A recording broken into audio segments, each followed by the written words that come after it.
বন্ধু ভাই আমাদের জুবাইলে লেগে যাও বুঝছো, এনে না থাকলে গা নেকে মারা যায়গা। ঠিক আছে, তোমরা আমাকে লেগে যাও গা, জুবাইলে নিয়ে লেগে যাও গা।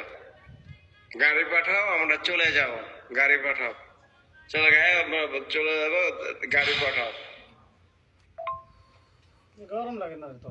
क्यों भाई साहब, आप तो पानी मिलेगा ना, खाना मिलेगा ना? क्या भाई साहब, क्या अवस्था है, क्या करे? हाँ भाई साहब, बेला बजे आपका 5টা বাজে গেছে, অন্তত খানা মিলেगा না, একটু পানি মিলেगा না? কি আপনারা কি জায়গা কি মানুষ কি অবস্থা? হ্যাঁ क्यों भाई साहब, এটা কি ঠিক? কি কমো ভাই সাহেব?